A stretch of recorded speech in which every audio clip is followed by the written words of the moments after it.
Podemos además con el sistema, como estamos viendo solamente que el realimentarlo tenemos cosas muy buenas, como por ejemplo mejorar la constante de tiempo o mejorar su error en este escenario, podemos tener algún efecto negativo, por ejemplo hacer que el sistema oscile, o peor aún, hacer que el sistema sea inestable, y la verdad es que sí, porque ya les había adelantado un poco de eso. Entonces la pregunta acá, por ejemplo, ¿puedo hacer que un sistema realimentado oscile? Ok, que realmente, en realidad no oscile de forma natural, pero al tenerlo realimentado sí. Entonces vamos a tomar un modelo, ¿cierto?, de un sistema de segundo orden. En este caso, ¿cierto?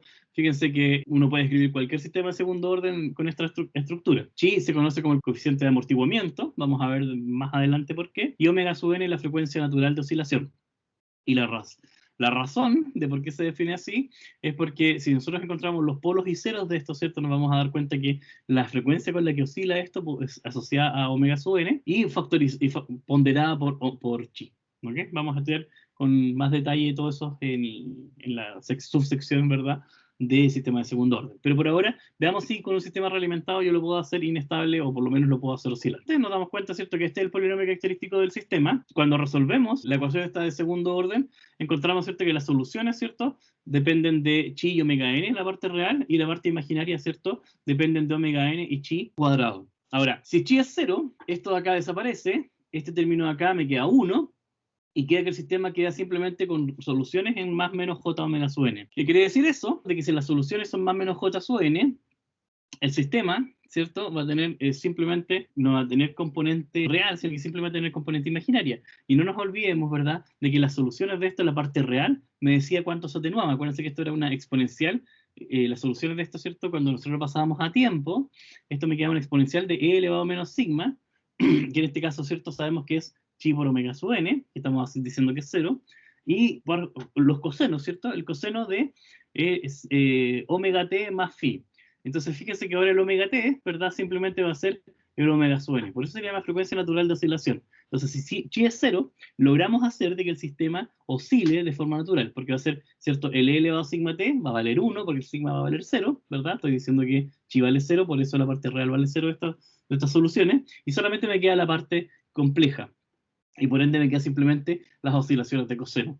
Entonces, para poder hacer que el sistema oscile, yo tengo que encontrar un controlador de tal forma, ¿cierto?, de que la parte imaginaria, perdón, la parte real de las raíces del polinomio característico sea 0. Vamos a ver un poquito más detalle esto en el sistema de segundo orden, pero es importante, ¿cierto?, que lo tengan claro.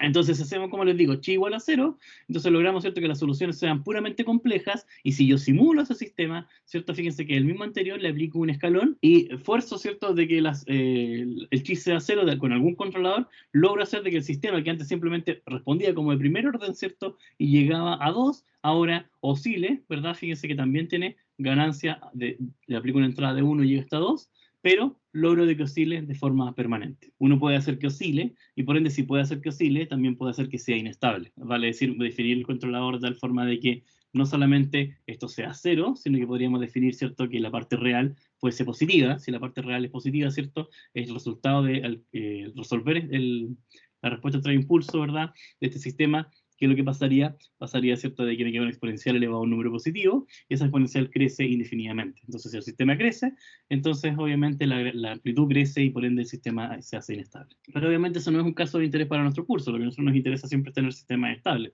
Y obviamente si nosotros tenemos, por ejemplo, entre 0 y 1, vamos a verlo con un poquito más de detalle después, esto simplemente me va a quedar como un sistema subamortiguado, en el sentido, ¿cierto?, de que oscila, pero la exponencial por la que estoy multiplicando esto, ¿cierto?, que depende de este término, hace que esto se atenúe. Y, por ejemplo, podríamos hacer un sistema críticamente amortiguado, vale decir, fíjense que si estas son las raíces, ¿cierto?, yo podría eliminar esto de acá, hacer chi igual a 1, por ejemplo, y quedarme solamente con la parte real. Puedo tener un sistema, ¿cierto?, de primer orden, pero con doble multiplicidad, ¿cierto?, porque serían dos polos reales e iguales, y obviamente, como les digo, también podría tener un sistema con raíces reales y distintas, cuando chi, en este caso, ¿cierto?, es mayor que 1, porque hace que este j que pusimos acá, ¿cierto?, cambie el orden.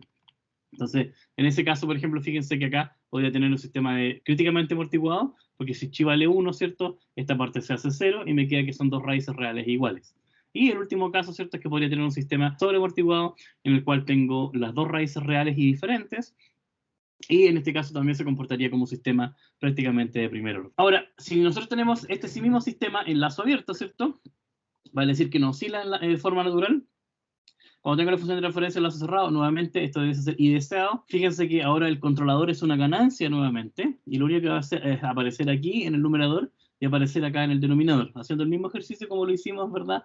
En el sistema de primer orden podemos encontrar la relación. Dijimos de que los polos que tiene esto, ¿cierto? Las 1,2, ¿verdad? Son menos chi. Entonces esas serían las raíces, ¿cierto? Del polinomio característico. Si u de s es un escalón, ¿verdad? Entonces la salida, y de s sabemos que es h de s por u de s. Entonces esto es s cuadrado. Y uno puede resolver esto, ¿cierto? Y va a llegar, ¿verdad? A las formas que les había dicho anteriormente. En este caso, ¿cierto? Bueno, lo vamos a hacer con más detalle después, así que por ahora, ¿verdad?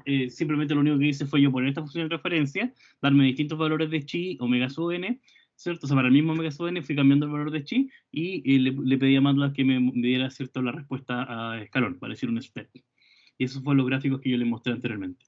Ahora, cuando tenemos el sistema realimentado, que es lo que a mí me interesa, nuevamente el controlador es simplemente una ganancia, h sub a y k sub m valen 1. Entonces me queda que i de s sobre i deseado de s, sabemos, vamos a copiar la misma ecuación de antes, que esto es h sub a, c, k sub m, y arriba, ¿cierto? Es h sub a, c. Entonces, en este caso, ¿cierto? H es s cuadrado, ¿verdad? Y estoy diciendo que mi controlador es una ganancia, k sub c.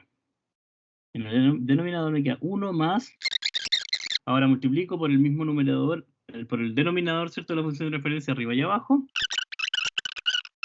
Entonces fíjense que ahora, ¿cierto? Cuando tengo un sistema realimentado, cambia la constante de tiempo porque aparece el factor de k sub c dentro de la raíz, y antes no teníamos ese k sub c. Entonces fíjense que esta es lo que les acabo de mostrar en pizarra, ¿verdad? Llegamos a esta función de referencia, acá están los polos, los polos del sistema de lazo cerrado.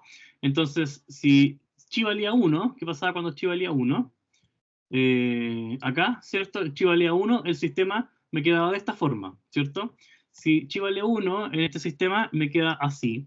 Entonces, como aparece, ¿cierto? Me queda el factor de k sub c, entonces puede ser, ¿verdad?, de que el sistema efectivamente termine oscilando debido a la presencia de k sub c. Más aún, por ejemplo, fíjense que acá tenemos parte real y parte imaginaria.